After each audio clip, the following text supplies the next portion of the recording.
Hello दोस्तों, good morning, नमस्कार। कैसे हैं आप लोग? सभी लोग उम्मीद करता हूँ ठीक ठाक होंगे। और आज 15 अगस्त है भैया, 74वां स्वतंत्रता दिवस हम लोग मना रहे हैं। और इस इंडिपेंडेंस डे के दिन कोशिश मेरी यही थी कि आज के दिन वीडियो आप लोगों को ना दूं, लेकिन क्या कर, कल इतना ज़्यादा बारिश हुआ, उसकी वजह से बहुत सारी प्रॉब्लम्स थी और हम कल वीडियो अपलोड नहीं कर पाए। इसलिए मैंने कहा कि आज आप लोगों को एक वीडियो देना ज़रूरी है, क्योंकि कल संडे है। लंबा गैप हो जाएगा तो आप में से तमाम लोग नाराज़ हो सकते हैं, इसलिए हमने आपकी नाराज़गी का ध्यान रखा। और आज स्वतंत्रता दिवस के दिन भी हम आपके सामने हैं। सभी लोग खुश खुश रहिए, मस्त रहिए। 74 साल हो गए हम लोगों को आज़ादी मिले हुए।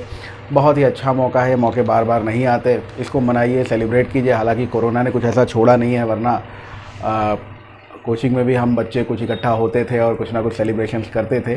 तो खैर वो तो चलिए ठीक है, अगले साल फिर होगा, कोई दिक्कत वाली बात नहीं है। और आज जो हम लोग डिस्कशन का पार्ट था एचसीएफ और एलसीएम को लेकर, उसी को हम लोग आगे प्रोसीड करने जा रहे हैं। तो मैं अमित कुमार पाल स्वागत करता हूं आप सबका आपके अपने यूट्यूब चैनल जिसका नाम है मैथ्स क्लासेस बाय अमित पाल सर में। और ये क्वेश्चन लिखा हुआ है, एक क्वेश्चन को देखिए, कॉन्सेप्ट को समझिए और उसके बाद में इसी से रिलेटेड कुछ क्वेश्चन देखते हैं। यहाँ पर हमारे सामने क्वेश्चन लिखा हुआ है, एक कमरे के आयताकार फर्श की लंबाई 35 metre, length of a rectangular floor of a room is 35 metre और चौड़ाई 21 मीटर है and its breadth is 21 metre. इस फर्श पर कम से कम कितने वर्गाकार टाइल्स लगेंगे? Find the minimum number of square shape tiles required to pave this floor. तो इस फ्लोर को पूरी तरह से कवर करने के लिए जो टाइल्स मांगे गए हैं वो कैसे हैं? वो वर्गाकार हैं। अब हमको सबसे पहले ये समझना होगा कि इस क्वेश्चन को हमें करना क्या है। करना हमें बेटा ये है कि जैसे कहा गया कम से कम कितने वर्गाकार टाइल्स लगेंगे, तो कम से कम वर्गाकार टाइल्स का मतलब है कि उनकी नाप हमको बड़ी से बड़ी मिले और कोई भी टाइल काटना ना पड़े। ऐसी लैंग्वेज भी कभी कभी लिख के पूछता है आपसे, ठीक है। तो ज़रा एक बार इस पूरे स्लॉट को समझिएगा कि हम क्या बताने की कोशिश कर रहे हैं। जैसे सपोज करें कि ये एक कमरे का आयताकार फर्श है, इसकी लंबाई और चौड़ाई आप लोग देख सकते हो, ये आपको दी हुई है। अभी इस लंबाई और चौड़ाई में अगर हम देखें तो लंबाई दी हुई है 35 मीटर और चौड़ाई दी हुई है 21 मीटर। इस 35 को हम लिख दें 5 इंटू 7 और इस 21 को हम लिख दें 3 इंटू 7। तो हम देख सकते हैं 7 वो लंबाई है जो लेंथ में भी है और ब्रेड्थ में भी है। लंबाई में भी 7 है और चौड़ाई में भी 7 है, तो हम कहेंगे 7 बाई 7 का अगर टाइल लगा लें तो हमारा काम आसान हो सकता है भाई। 7 बाई 7 के अगर टाइल्स लगा लें तो कुछ इस तरह से हम लोग इनको आराम से देख सकते हैं और गिनती कर सकते हैं कि अगर टाइल जो है वो 7, 14, 21, 28, 35, तो लंबाई में आप देख सकते हो 7 बाई 7 है। और इसी तरह से इसको थोड़ा सा लंबा कर लेते हैं। वर्गाकार टाइल्स आपको दिखाने ना, वर्गाकार टाइल्स, तो स्क्वायर शेप टाइल्स दिखाने के चक्कर में इसको हमने थोड़ा सा बड़ा कर लेते हैं। ये देखिए भाई, अब इस हिसाब से इधर देखिए जरा, इधर क्या है 7, 7, 7। तो चौड़ाई में आपको मालूम है कि ये कितनी है, 21 है। लंबाई आपको मालूम है कितनी है, ये आपको मालूम है 35 है। तो 35 में जिस 7 की मौजूदगी है उसी 7 बाई 7 के अगर हम लोग टाइल्स लगाएंगे तो इन टाइल्स की संख्या कितनी होगी आप देख सकते हो, 1, 2, 3, 4, 5 और 5, 1, 2, 3, 5 नहीं 15 टाइल्स लगा देंगे, काम खत्म हो जाएगा। पूरा का पूरा फ्लोर जो है वो ढक जाएगा। और उसकी लंबाई कितनी होनी चाहिए, तो 7 बाई 7 वाले टाइल्स लगेंगे, ठीक है। पूरा कॉन्सेप्ट मेरे ख्याल से आप लोगों को समझ में आ गया होगा। ना समझ में आया उसको रिपीट करके एक बार देख लेना फिर से। यह लंबाई दी हुई है 35, चौड़ाई दी है 21। तो first of all we have to find out HCF of highest common factor of length and breadth. तो यहाँ से आपने एचसीएफ निकाल लिया है। ये जो एचसीएफ आपने निकाला है, ये एचसीएफ जो होगा बेसिकली ये क्या होगा, ये होगा लेंथ ऑफ ईच साइड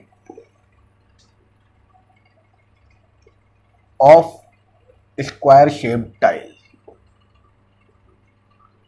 तो वो जो वर्गाकार टाइल लेंगे हम लोग, उस वर्गाकार टाइल की प्रत्येक भुजा हमको मिलेगी। और वो भुजा किस प्रकार मिलेगी, जब हम लोग इसका महत्तम समापवर्तक निकालेंगे, हाईएस्ट कॉमन फैक्टर निकालेंगे। तो हाईएस्ट कॉमन फैक्टर निकालिएगा, ये मिला। अब इसके बाद में गिनती करनी है। अभी जो सुपर टेट का एग्जाम हुआ था उसमें बिल्कुल ऐसा ही क्वेश्चन पूछा गया था। डिजिट्स जो है वो थोड़ी सी खतरनाक पूछी गई थी। और ऐसा नहीं है, वो क्वेश्चन पहले एसएससी में और मैनेजमेंट परीक्षा में भी पूछा जा चुका है। बहुत ही इंपॉर्टेंट क्वेश्चन है, उस पर भी हम लोग आएंगे, डिजिट चेंज करेंगे। यहाँ मैंने हल्की यूनिट्स रख के आपको समझाने की कोशिश की। अभी आपको समझ में आ गया हो तो आपको क्या करना होगा, देखिए यहाँ पर 35 और 21 का एचसीएफ निकालना है। एचसीएफ निकालने के लिए आप डिवीज़न मेथड ले सकते हो, या प्राइम फैक्टराइजेशन आराम से हो रहा है तो प्राइम फैक्टराइजेशन मेथड ले सकते हो। तो आपने इन दोनों संख्याओं का जब एचसीएफ निकाला तो वो एचसीएफ निकल जाएगा 7। और उसके बाद में आपको मालूम है कि अगर 7x7 का एक वर्गाकार टाइल जो है उसकी प्रत्येक भुजा आपको 7 पता चल गई है। ये जो 7 पता चली है वर्गाकार टाइल की प्रत्येक भुजा है। और इसका मतलब ये हुआ कि एक तो फॉर्मूला होता है ना मेंसुरेशन का, कि नंबर ऑफ टाइल्स, अगर टाइल्स की बात करता है तो वो टाइल्स कितने होते हैं, तो नंबर ऑफ टाइल्स होते हैं एरिया ऑफ फ्लोर, फर्श का क्षेत्रफल, divided by area of one tile. ये वाला फॉर्मूला लगा दीजिए। या फिर आपको मालूम है कि एक टाइल का एरिया हम निकाल सकते हैं ना, एक टाइल कितने का होगा, कितना एरिया कवर करेगा, 7 × 7 का एरिया कवर करेगा। ध्यान से समझिएगा, 7x7 का एरिया कवर करेगा एक टाइल। और इस तरह के भगवान जाने कितने टाइल्स लगा दो तो पूरा फ्लोर कवर हो जाए। 7x7 के पता नहीं कितने टाइल्स लगा दिए जाएं कि पूरा फ्लोर कवर हो जाए। तो 7x7 एक टाइल का एरिया मल्टीप्लाई कर दिया पता नहीं कितने टाइल्स से, यानी नंबर ऑफ टाइल्स से, तो क्या मिलेगा, एरिया ऑफ फ्लोर मिलेगा भाई। ठीक है। और एरिया ऑफ फ्लोर क्या है, तो एरिया ऑफ फ्लोर है लंबाई गुणे चौड़ाई 35 × 21। तो बात वही आ गई ना, x = अगर आप करोगे तो 7x7, 7 × 7 यहाँ पे आ जाएगा। तो ये आप देख सकते हो उस फॉर्मूले के अकॉर्डिंग चलो, या फॉर्मूला अपने आप बना लो, जो भी है। तो नंबर ऑफ टाइल्स, टाइल्स की संख्या, नंबर ऑफ टाइल्स कितना हो गया भाई, 7 × 5 = 35, 7 × 21, 5 × 15, यानी टोटल टाइल्स जो हैं वो 15 लगेंगे। टोटल टाइल्स की संख्या जो है वो कितनी है, 15 टाइल्स आपका आंसर आ रहा है। मैं एक और क्वेश्चन लेता हूँ और वो क्वेश्चन आपकी स्क्रीन पर डिस्प्ले हो जाएगा। इस क्वेश्चन के साथ में ही आपको पता चलेगा कि एचसीएफ निकालने के लिए डिवीज़न मेथड भी बहुत इंपॉर्टेंट है, सारे जुगाड़ से काम नहीं हो सकता है। ठीक है, क्वेश्चन देखिए जरा। क्वेश्चन देखिए भाई, क्वेश्चन दिखाई दे रहा है आपको कि एक कमरा है वो 15 मीटर 17 सेंटीमीटर लंबा और 9 मीटर 2 सेंटीमीटर चौड़ा है। इस छत के निचले भाग में कम से कम कितनी वर्गाकार टाइल्स लगेंगी ऐसा पूछ ले, या कहे इसके फर्श पर कितने वर्गाकार टाइल्स लगेंगे ऐसा पूछ ले। इन सारी बातों में आपको करना वही है। सबसे पहले देखिए यहाँ पर यूनिट्स बहुत खतरनाक है, यूनिट टू यूनिट यही क्वेश्चन डिजिट बाय डिजिट अभी जो आपका टीईटी का एग्ज़ाम हुआ था सुपर वाला, उसमें पूछा गया था ये क्वेश्चन।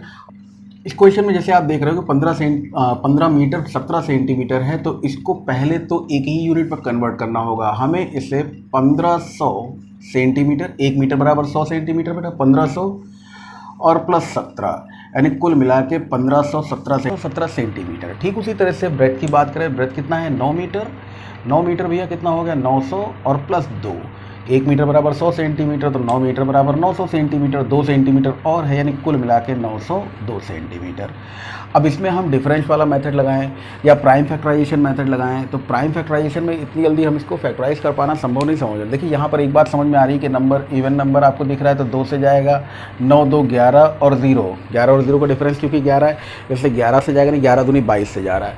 तो यहाँ पर तो थोड़ा बहुत चलो चेक कर सकते हैं कि साहब ये 902 है, किससे रिड्यूसिबल है, ये 22 से, यानी 22 से जा रहा है। अगर हम इसको 22 से ले जाएं तो 22 से 4 बार हमको मिल गया 88, फिर 41, 41 आया। और 41 से हम चेक कर ले ये रिड्यूसिबल है कि नहीं है, तो 41 इसका एचसीएफ होने के बहुत सारे चांसेस बन रहे हैं ना, क्योंकि ये 2 से रिड्यूस नहीं हो रहा है, क्योंकि ये 11 से रिड्यूस नहीं हो रहा है, इसलिए किससे रिड्यूस होगा, 41 से। और 41 इसमें भी है, इसमें भी है, तो हाईएस्ट कॉमन फैक्टर 41 है। मैं निकाल के भी दिखाया था आपको।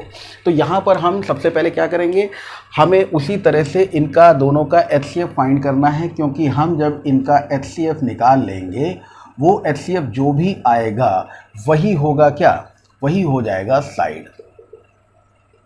Of square tile. उस वर्गाकार टाइल की प्रत्येक भुजा, साइड ऑफ स्क्वायर टाइल कैसे मिलेगा, तो साइड ऑफ स्क्वायर टाइल हमको इस तरह से मिलेगा जिस तरह से यहां पर आप देख पा रहे हो। ठीक, अब क्या करें हम लोग, यहां पर हम लोग ये देख सकते हैं कि 1517 को अगर हम 902 के साथ बांध दें, डिवीज़न मेथड थोड़ा सा प्रैक्टिस कर लीजिए क्योंकि इस पर हम लोगों ने बातचीत बहुत कम की है। तो 902 से एक बार ले जाओगे तो क्या मिलेगा, 902 बचा कितना, देखिए 7 में से 2 गया, 5 बच गया, 1 9 6 15, 615 बच गया। ये पूरा 902 उठ के यहाँ पे आ जाएगा, फिर 615 एक कम 615। अब जब आप इसको रिड्यूस करें तो 12 में से 5 गया, 7 हो गया, यहाँ 9 बचा है, 1 गया तो 8 आ गया। और यहाँ पर 8 बचा हुआ 6 गया तो 287, ठीक है भाई। अब ये पूरा 615 उठ के यहाँ पे आ जाएगा, और आपको मालूम है कि 287 3 बार ले जाएंगे तो 3 दूनी 6 ज़्यादा हो जाएगा, तो 2 बार ले जाके देखते हैं। 2 सत्ते 14, 1 मिल गया, 2 अठे 16 और 1 17, 1 मिल गया, 2 दूनी 4 और 1 574 मिल गया। अब इधर से देखो कितना बच रहा है, तो इधर से 36 और उधर से 5, 36 और 5 कितना हो गया 41, 41। अब जब हमने 287 287 यहाँ पर लगाया, वैसे आप देख सकते हो कि 41 7 जा सीधे सीधे 287, ये पूरा पूरा ख़त्म हुआ, मतलब ये क्या आ गया, ये हाईएस्ट कॉमन फैक्टर आ गया।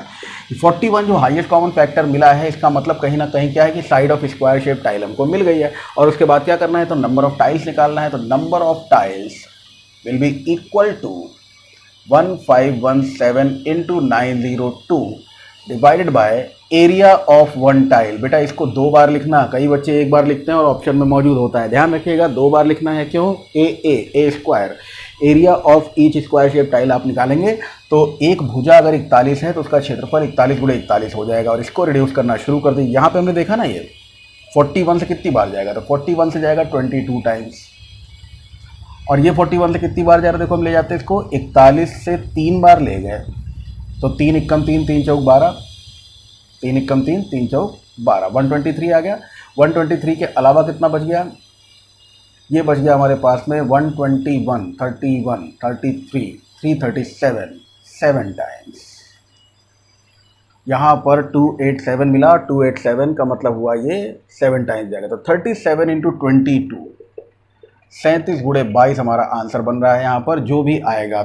37 को बेटा 22 से मल्टीप्लाई करना, तरीके हमारे पास में बहुत सारे हैं। कौन कौन से तरीके ले सकते हो, तो वो 37 का दुगना कितना होता है 74, फिर कितना होगा 74 जोड़ दो, ये हुआ 4, 7 4 11 और 8, आंसर आ गया 814, 814, ठीक है।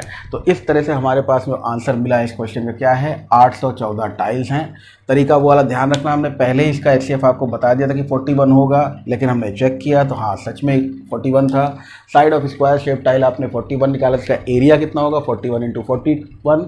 ये हमने क्या किया है, area of floor divided by area of one tile, है ना। तो एरिया ऑफ फ्लोर जो होगा या एरिया ऑफ रूफ होगा ना, यहाँ पर तो छत दिया हुआ है, तो 1517 और 902 का प्रोडक्ट और 41 और 41 का प्रोडक्ट। इस तरह से सॉल्व करके हमारा आंसर आ रहा है 814। तो लगने वाले अधिकतम कम से कम कितने टाइल्स लगेंगे, कम से कम 814 टाइल्स में हमारा काम चल जाएगा, अगर हर एक टाइल 41 सेंटीमीटर का हो तो। उम्मीद है पूरी बात समझ में आ गई होगी। आते हैं एक और क्वेश्चन देखते हैं। नेक्स्ट क्वेश्चन देखिए, नेक्स्ट क्वेश्चन क्या कह रहा है। नेक्स्ट क्वेश्चन कह रहा है कि एक व्यक्ति को पेट्रोल के 403 लीटर, डीजल के 465 लीटर तथा मोबिल ऑयल के 496 लीटर को एक दूसरे के साथ मिलाए बिना पूर्णतः समान माप के डिब्बों में इस प्रकार भरना है कि प्रत्येक डिब्बा पूरा भर जाए। ऐसे कम से कम कितने डिब्बों की आवश्यकता होगी, ठीक है। तो एक तो ये क्वेश्चन बन रहा है यहाँ पर कि वो डिब्बा जो होगा जिसमें इसको पूरी तरह से भरना है, प्रत्येक डिब्बा पूरा पूरा भर जाए, इक्वल क्वांटिटी के डिब्बे होंगे, उन डिब्बों को पूरा पूरा भरा जा सके। तो ऐसा कोई नंबर जिससे 403 कट रहा हो, जिससे 465 कट रहा हो, जिससे 496 कट रहा हो, वही बड़े से बड़ा नंबर हमारा आंसर होगा। अब छोटे से छोटे वाले नंबर से काम नहीं, बड़े से बड़ा डिब्बा। कैसा बड़े से बड़ा डिब्बा होगा जिसमें हम 403 लीटर थोड़ा थोड़ा करके डालें और 403 लीटर पूरा कंज्यूम भी हो जाए, और साथ ही साथ क्या हो जाए, पूरा डिब्बा कम्प्लीटली फुल होना चाहिए। वही हाल उतना ही बड़ा डिब्बा ले लें और 465 लीटर भी भर जाए, उतना ही बड़ा डिब्बा ले लें और 496 लीटर भी भर जाए। तो एक तो ये पूछ सकता है कि वो बड़े से बड़ा डिब्बा किस माप का होगा, ठीक है, मेजरमेंट ऑफ द लार्जेस्ट, वो जो डब्बा हम लोग ले रहे हैं, द लार्जेस्ट कंटेनर, है ना, ये पूछ सकता है। और दूसरी चीज़ क्या पूछ सकता है कि ऐसे कितने कंटेनर्स, ऐसे कितने डब्बे हमें चाहिए, ऐसे कितने कैन चाहिए जिनमें हम इन सबको भरेंगे। तो हमें, आप समझ ही गए होंगे कि यहाँ पर हमें क्या चाहिए, बड़े से बड़े की बात कर रहा है ना, और बड़े से बड़े की बात कर रहा है मतलब किसकी बात कर रहा है, हाईएस्ट कॉमन फैक्टर निकालने की बात कर रहा है। HCF निकालने के लिए डिवीज़न मेथड तो हमारे पास है ही, साथ ही साथ अगली बात क्या है, डिफरेंस वाला मेथड है। डिफरेंस निकाल लेते हैं भाई। 403 और 465 का डिफरेंस हुआ 62, 465 और 496 का डिफरेंस हमको मिल गया 31, और 403 और 496 का डिफरेंस हमको मिल रहा है 93, 3। अब इसका मतलब ये होगा कि 93, 62 और 31 ये जो डिफरेंसेस आए हैं, इन डिफरेंस में से ही कोई नंबर या उनका कोई ना कोई मल्टीपल ही हमारा आंसर होगा। आप लोग अच्छी तरह से जानते हो कि 31 एक प्राइम नंबर है और इसका और फैक्टर हो पाना संभव नहीं है, तो 31 ही वो नंबर हो जाएगा जिससे 403 भी पूर्णतः विभाजित हो रहा होगा। देख लो 13 बार जा रहा है, 465 भी पूर्णतः विभाजित हो रहा होगा और 496 भी पूर्णतः विभाजित हो रहा होगा। तो हमने क्या बताया था कि ऐसे आप डिफरेंस निकालोगे। इन डिफरेंसेस के साथ में आपको एक बात का ध्यान रखना है बेटा, जैसे हमने ये 62 डिफरेंस निकाला है। 62 डिफरेंस किसका निकला है? इन दोनों का ना। हाँ, तो यहाँ पर इन दोनों का डिफरेंस निकाला हमने, वो नहीं 31 नहीं 62 इनका निकला है, इन दोनों का, इन दोनों नंबर्स का डिफरेंस जो हमने निकाला है, ये वाला डिफरेंस निकला है 62।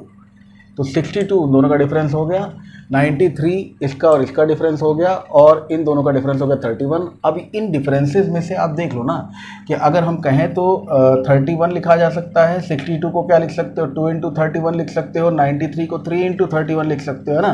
तो इसमें कॉमन सब में क्या दिखाई दे रहा है 31, यानी जो डिफरेंसेस हैं उन डिफरेंसेस का हाईएस्ट कॉमन फैक्टर क्योंकि 31 है, इसलिए वही हाईएस्ट कॉमन फैक्टर जो होगा वो इन नंबर्स का भी होगा।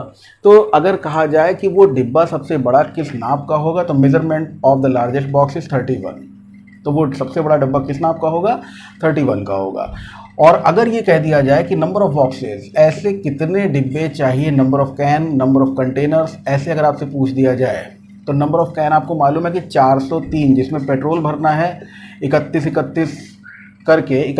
लीटर करके, और फिर डीजल 465 31 करके, और फिर 496 जो दिया हुआ है आपको, इसमें 31 करके हमको मोबिल भरना है। तो ये सारे डब्बों की संख्या हमें टोटल कितनी मिल रही देख लीजिए यहाँ पर, 31 से एक बार 13 बार, ठीक है, तो 13 बार ले गए।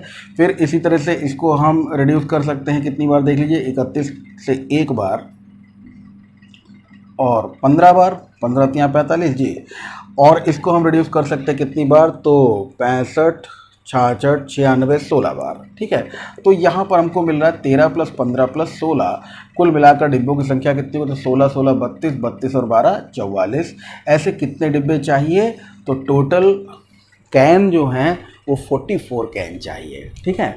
ये क्वेश्चन भी हो गया। एक क्वेश्चन और देख लो और उसके बाद की बातचीत हम लोग अगले वीडियो में करेंगे। ये बेटा अगला क्वेश्चन और है, एचसीएफ पे ही बेस्ड है, जैसा आप देख सकते हो डिस्प्ले हो रहा होगा। 105 बकरियां, 140 गधे, 175 गाय एक नदी के पार ले जाना है। मात्र एक ही बड़ी नाव के उपलब्ध होने के कारण इस कार्य को संपन्न करने हेतु नाविक शर्त रखता है कि प्रत्येक फेरे में वह केवल एक ही प्रकार के और गिनती में समान अधिक से अधिक पशुओं को ले जाएगा। प्रत्येक बार ले जाने वाले पशुओं की संख्या क्या होगी? क्वेश्चन पढ़ के ही समझ में आ रहा है ना। अभी यहाँ पर 105 ये कौन कौन से भाई जानवर दिए हुए हैं, यहाँ पर जानवर दिए हुए हैं 105 बकरियाँ, गधे और गाय। तो बकरियाँ हो, गधे हो या गाय हो, एक ही तरह के ले जाएगा, चाहे बकरियाँ हो, चाहे गधे हो और चाहे गाय हो, वो एक ही तरह का ले जाएगा। एक बार में मैक्सिमम जितने पॉसिबल है सब हर बार हर फेरे में समान जानवर लेके जाएगा। तो अब यहाँ पर क्या है कि 105, 140 और 175 का जो हाईएस्ट कॉमन फैक्टर होगा, ये सारे क्वेश्चंस बेटा या तो आपके प्रीवियस एग्जाम्स के क्वेश्चन है या फिर आर एस अग्रवाल साहब, एस डी यादव साहब की किताब में दिए हुए क्वेश्चंस हैं, है ना। तो इसमें जो हमने क्वेश्चन छांटे हैं कौन से हैं? इनिशियल लेवल के क्वेश्चंस।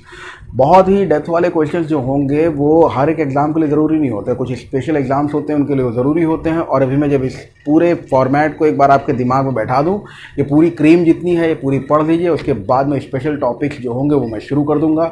हर एक टॉपिक वाइज टॉपिक और उसके डिफ़िकल्ट क्वेश्चंस जो होंगे वो आपके सामने होंगे, बड़ा मजा आएगा।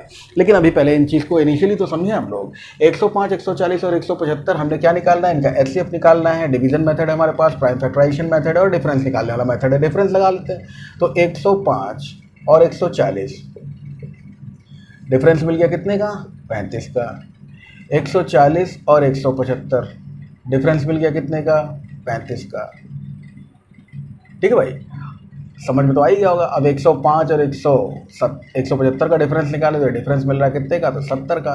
तो 35, 35, 70 में सबसे छोटा कौन? 35, जिससे 35 और 70 दोनों ही पूर्णतः विभाजित हो रहे हैं। और 35 से 105, 140, 175 पूर्णतः विभाजित हो रहा है। इसका मतलब एचसीएफ कितना आ गया?